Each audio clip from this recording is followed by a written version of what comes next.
Bom dia, boa tarde, boa noite, camaradas. Mais um vídeo do Marxismo Bárbaro.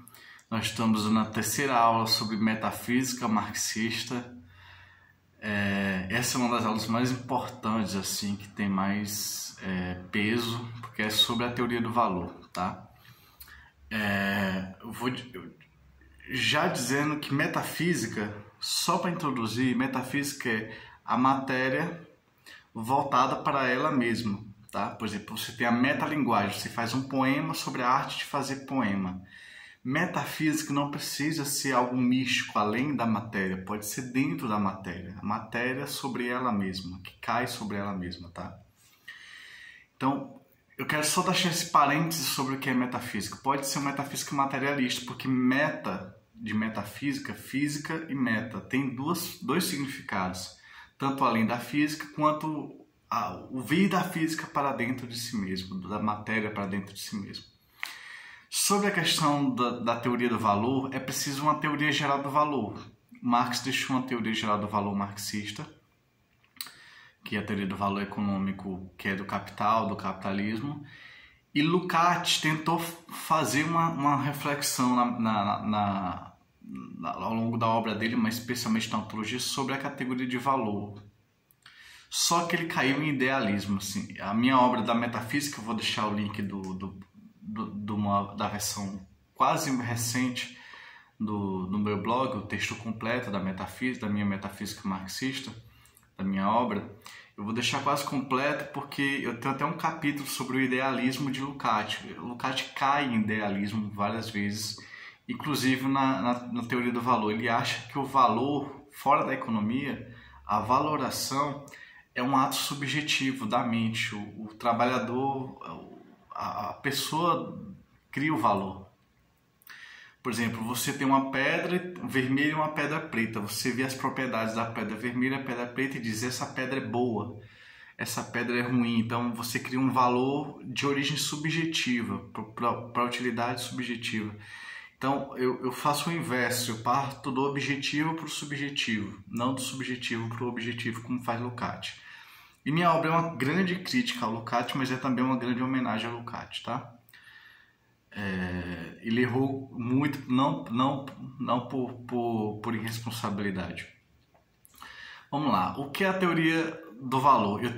A teoria do valor, que eu vou apresentar para vocês, divide em duas partes. A teoria do valor trabalho e a teoria do valor matéria. Do valor trabalho, são uma só teoria, mas que ela se divide em duas, que eu vou explicar por que isso fica claro. Por isso que eu peço, e não é um pedido de youtuber, tá? É um pedido de conteúdo. Para você entender o que eu quero dizer, você tem que ver até o final, tá? É importante que você veja até o final, porque eu vou apresentar a generalização da teoria marxista, tá bom? Vamos lá. Primeiro, o que eu faço é a generalização do valor trabalho de Marx. Marx diz que o quanto vale uma mercadoria depende do tanto de trabalho útil que tem nela. Então, o velho exemplo que eu uso aqui do lápis, da caneta, do smartphone, o preço pode estar acima ou abaixo do valor da mercadoria, do valor real da mercadoria, mas o valor da mercadoria em si vem do tanto de trabalho que tem nessa mercadoria, tanto trabalho útil. Não pode ser nem trabalho acima da média, nem pode ser abaixo da média, mas não pode ser acima da média. Então, trabalho útil do que em geral, quanto tempo leva para fazer na média um lápis? Você tem que respeitar esse tempo médio. Então, o valor ele é medido pelo tempo que leva para produzir essa mercadoria. Mas ele não é exatamente o tempo, é o tanto de energia, o tanto de trabalho útil que você dedicou à produção daquela mercadoria, tá? Trabalho útil médio, tá? Você não pode demorar muito para fazer uma mercadoria, muito mais do que a média. Pois bem, eu generalizo, só fiz isso. E isso literalmente é uma coisa simples, né? Mas é difícil fazer. Então eu vou dar um exemplo aqui para vocês. Como eu estou dizendo, todo o valor está lastreado no trabalho. Não só o valor econômico, o valor artístico. Tá? A gente tem muito aquela visão romântica da arte como pura inspiração, como uma coisa que não é, que é o contrário do trabalho, que não gera esforço, é instinto e tal.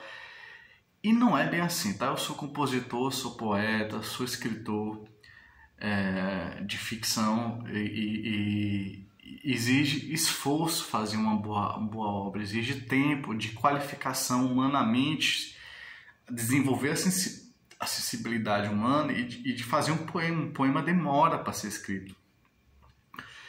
Então, o valor artístico, nós estamos em outra forma de valor. A gente tratou do valor econômico, agora estamos no valor artístico. O valor artístico, grosso modo, deriva do tanto de esforço que foi produzido para produzir aquela arte, tá? Então, eu vou dar um exemplo aqui famoso. Senhor dos Anéis ou Harry Potter. Você sabe quanto esforço é criar um universo complexo como o do Senhor dos Anéis e do Harry Potter? Esse esforço se repercute no carinho que a gente tem por essa obra, tá? Por esse universo. A Sinfonia do Beethoven vai durar enquanto a civilização durar, porque exige muito trabalho fazer aquilo. Tá? Exige muito tempo, exige muito esforço fazer aquilo. Por isso é materialmente rico. Eu já estou antecipando aqui um assunto, tá? É materialmente rico. Então, um funk pode fazer mais sucesso do que Beethoven durante 3 meses. Só 3 meses, enquanto Beethoven vai continuar enquanto houver civilização. Por quê? Por o tanto de trabalho. Um funk, ele vem e passa porque ele é fácil de produzir, tá? Ele é vulgar nesse sentido. Ora, você pode produzir um funk de alta qualidade, como eu disse no vídeo anterior, tá? Mas não costuma ser o caso. Então eu estou fazendo essa generalização do valor trabalho, tá? Então o valor de uma pedra para um homem primitivo que vai construir um machado precisa de uma pedra específica. Essa pedra tem 2 fatores nele. Veja bem, o Marx fala do tanto de trabalho necessário para produzir uma mercadoria. Esse é o valor econômico.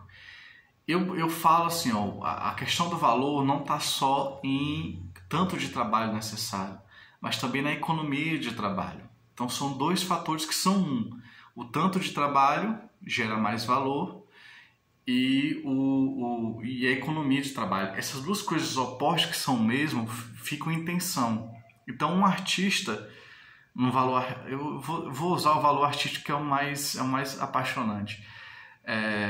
O valor artístico ele não é só o tanto de trabalho na produção de um quadro, mas também o tanto que ele economiza de trabalho, tá? Então tem que ser um trabalho útil, voltado para o valor de uso, que é uma mensagem fictícia. Então o trabalho tem que ser trabalho útil. Então você também tem uma pressão de economia de trabalho. Então é uma coisa só, trabalho que se reforma como 2 coisas. Isso também tem a ver com moral, tá? Então se a gente for a gente for pensar bem a questão moral, tem a ver a moral e moralidade com a questão do tanto de trabalho. Então é imoral o machismo, porque o machismo gera menos trabalho para o homem e mais trabalho doméstico, por exemplo, para a mulher. Então tá aí a questão do trabalho no meio, tá? Então eu faço essa generalização do valor trabalho para todas as áreas valorativas, a moral, o direito, o valor artístico, tá? O valor material. Então tem esse eixo, tá bom? O valor trabalho generalizado, tá? Fechado isso, claro isso, tá? Estando claro isso, eu quero dividir com vocês uma segunda teoria do valor trabalho, mas como valor matéria. É uma derivação da primeira, é uma continuidade da primeira, mas é uma nova teoria. Eu quero fazer só um retorno antes de avançar para isso. O ouro vale muito porque exige muito trabalho produzir, extrair ele da terra, tá? Mas o ouro vale muito também porque exige muito tempo, energia e trabalho produzir ele nas estrelas. Então, o trabalho, existe o trabalho biológico, existe o trabalho inorgânico, tá? Eu generalizo o trabalho na minha obra, A Metafísica Marxista. Então, o ouro tem seu valor altíssimo, não só porque ele é raro e exige muito trabalho, por exigir muito trabalho extrair ele da terra. Ele tem seu valor altíssimo também porque exige muito trabalho produzir ele nas estrelas, exige muito tempo. A estrela só estrelas específicas no final de suas vidas, quando explode depois de bilhões de anos, produz elementos químicos mais pesados como ouro. Então exige muito trabalho, muita energia, muito tempo produzir ouro nas estrelas. Aí isso é parte do valor do ouro, porque gera uma raridade do ouro que exige mais trabalho humano por sua vez, tá? Extrair o ouro da terra. Feito isso, como eu estou generalizando aqui o valor trabalho, vamos para o valor matéria. Tá? Aqui eu posso ser acusado de revisionista, de antimarxista, mas eu até preferia ser acusado disso do que o ostracismo, né? Mas vamos lá. O que eu quero dizer, a matéria é a medida de todas as coisas. Essa é a frase que eu quero dividir. Não é o homem que é a medida de todas as coisas, como de certa forma colocou Lukács e os antigos, né? Os sofistas. A matéria é a medida a matéria é a medida da própria matéria. A matéria é a medida de todas as coisas porque tudo é matéria. Então, é uma derivação natural que a matéria seja a medida de todas as coisas. Eu vou dar o exemplo do marxismo, tá? Para ficar claro já essa tese, para ficar bem claro. O marxismo Marx diz no final do livro 3 que a Terra é capital fictício. Para falar a verdade, eu não lembro de ter visto, eu estudei bem o Capital, eu não lembro de ter visto que matéria é capital, que Terra é capital fictício. Mas ela é preço sem valor. Ela tem preço, mas não tem valor, de acordo com o marxismo. Por quê? Porque não tem trabalho na Terra virgem. O que eu vou dizer é que tem. Pelo valor matéria vai ter. Tá? Por quê? Existem 3 aspectos que dão preço à Terra virgem. A terra é solo rico ou pobre? Se o solo for rico, o preço aumenta. Se o solo for pobre, o preço diminui. A terra está longe ou perto da cidade, que é onde tem o mercado consumidor. Se estiver perto da cidade, o preço aumenta. Se estiver longe da cidade, o preço diminui. Se a terra tem uma queda d'água, o seu preço aumenta. Se não tem a queda d'água, seu preço diminui. Então, a materialidade da Terra, o seu contexto material, leva a ter um valor maior ou menor. Ou, se quiser, um preço maior ou menor. Então, aqui a gente entra um complemento da teoria do valor do Marx. Se não for uma refutação, um complemento. Não sendo uma refutação, um complemento. Que o valor da Terra tem uma questão material que determina seu valor, seu preço, se quiser, tá? Então, assim, veja, são 3 questões materiais. Ter ou não a queda d'água, que facilita o trabalho, né? A Terra ter ou não compostos orgânicos ricos, ou seja, materialidade, que facilita ou não o trabalho, a produtividade do trabalho. E a Terra está perto ou longe da cidade, ou seja, se economiza trabalho de transporte, porque está perto do mercado consumidor. Esses 3 fatores afetam o preço da Terra. Está ligado ao trabalho, como estou deixando claro, mas são questões materiais. Então, é o valor matéria. Existe uma coisa que dificulta ver o valor matéria é que há 3 questões do valor matéria. Há 3 questões do valor matéria. A matéria em si, ou seja, átomos, moléculas e tudo mais. As suas propriedades são importantíssimas. Eu vou dar o exemplo do ouro aqui. E o seu contexto material. Por exemplo, a matéria, se a terra a terra em si. As suas propriedades, misturando com matéria, se ela é rica ou é pobre para plantar certa plantação. E seu contexto material, por exemplo, se a terra é perto ou longe da cidade, é o contexto material daquela matéria, tá? Se é perto ou longe da cidade. São 3 fatores que são os fatores do valor matéria. Se a gente olhar só a matéria, na Terra, por exemplo, são átomos, se os átomos são ricos, os compostos são ricos. Mas não basta ser os compostos ricos. Por exemplo, e as suas propriedades desses compostos? Facilitam plantar batata ou feijão? E aí, qual é a demanda central da sociedade? É batata ou feijão naquele momento? Tá? Então tem que ver a matéria, as propriedades dessa matéria e seu contexto material, se está longe ou perto da cidade, por exemplo. Eu vou dar o exemplo do ouro. Diz que o ouro é o dinheiro por excelência por ter muito valor em pouca quantidade. Uma pouca quantidade de ouro tem valor, tem muito valor. Aí que eu digo, não, tem um valor de uso no meio. O valor ímpar do ouro tem muito a ver com o seu valor de uso. Ou seja, eu faço uma fusão de valor e valor de uso. Eu vou explicar isso de forma mais básica. Mas basicamente o ouro ele pode ser repartido e fundido à vontade, diferente de um casaco. O casaco não pode ser cortado e remendado à vontade. O ouro ele é materialmente muito rico, ou seja, ele tem átomos pesados, tá? O que gera raridade, por exemplo, tá? O ouro ele é muito resistente, ele não se deteriora. Isso é uma propriedade do ouro que serve para essas propriedades servem para ele ser dinheiro, tá? Então o que eu quero dizer é que o ouro tem o valor que tem e se tornou dinheiro no contexto ele se tornou dinheiro, que é um contexto de capital, de comércio. No contexto ele se tornou dinheiro por sua matéria, que é átomos pesados, as propriedades dessa matéria, que é o fato de ser dividível e fundível de forma boa, de ser facilmente transportável, de não ser perecível, e o seu contexto material, que é o mercado. Tá?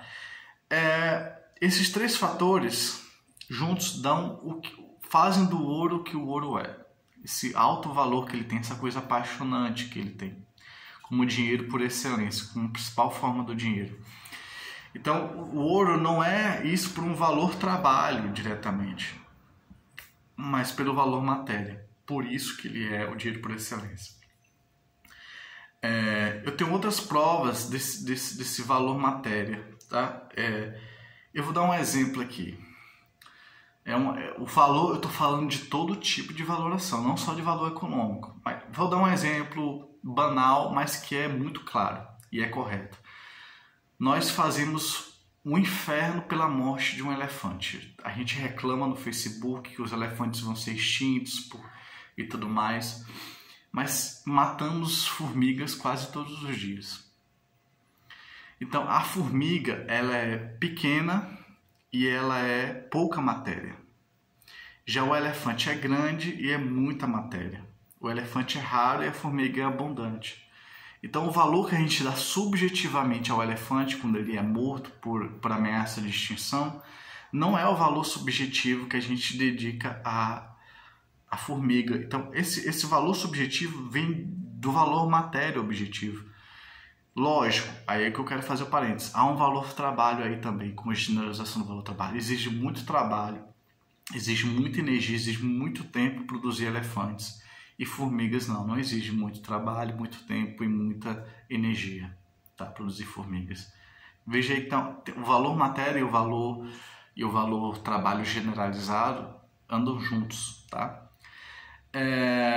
E veja que uma nossa subjetividade, sem a gente perceber, segue regras, segue o lastro do valor matéria e do valor trabalho. A gente julga as coisas segundo o valor trabalho e o valor matéria, só que a gente não percebe, isso é inconsciente. Conscientemente a gente expressa isso, mas é inconsciente. A gente faz, mas não sabe.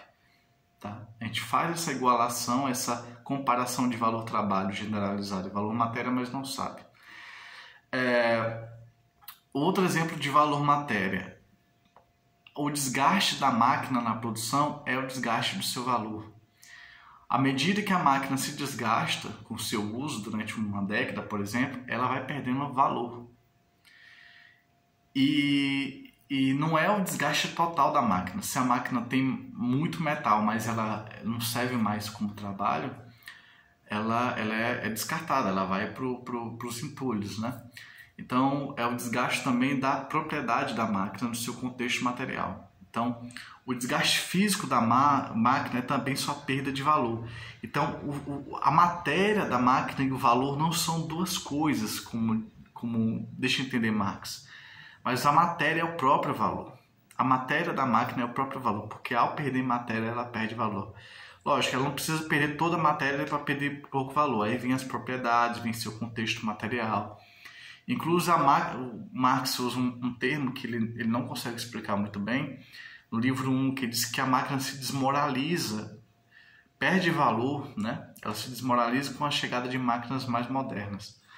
Ela perde valor, assim, isso leva em conta, ou seja, o contexto material. Tá?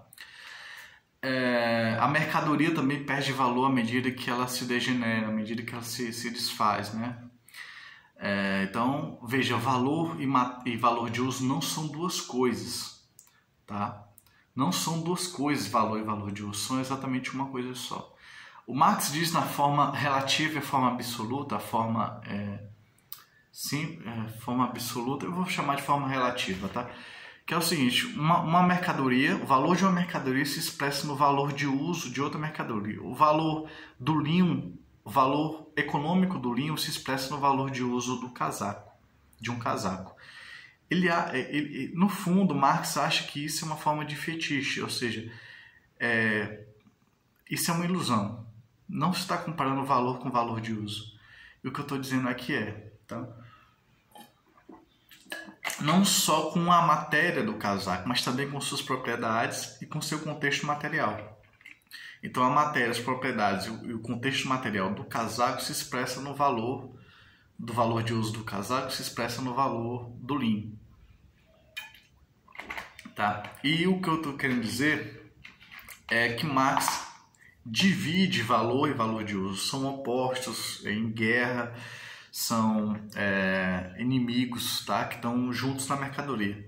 O que eu estou dizendo é que Marx fez com Platão, ele dividiu o mundo em mundo da forma e mundo da matéria. Eu estou dizendo que só existe, eu estou dando uma resposta aristotélica contra a resposta platônica de Marx. Só existe o valor. Não existe valor de uso e valor, existe o valor de uso apenas, o valor matéria. Tá? Eu sei que isso é demais, é absurdo, mas eu peço que você não desista do vídeo, continue. É contra a ortodoxia, mas eu quero que você insista, tá? Por favor, até para falar mal. Eu vou dar um exemplo aqui. A perda de materialidade dos filmes. Sabe que os filmes tinham rolos de filmes, né? Antigamente no cinema. A perda de materialidade dos filmes gera a perda do valor. Ou seja, você consegue baixar filmes e livros de forma pirata, porque são digitais, são pouco materiais. Como tem pouca matéria nos filmes e nos livros digitais, você consegue piratear, ou seja, você rompe com o valor mercadoria. Você acessa de forma pirata livros e filmes. Então, a perda de materialidade dos filmes e dos livros gerou a perda do valor, porque matéria e valor são a mesma coisa, não são dois, como pensa Marx. E eu sou marxista, tá? Eu sou marxista, inclusive ortodoxo, tá? Então, por favor, não me confunda. O trabalhador especializado, por exemplo, o trabalhador especializado exige mais trabalho para produzir um trabalhador especializado. Logo, ele tem mais valor, né? Porque exige mais trabalho. Mas ele é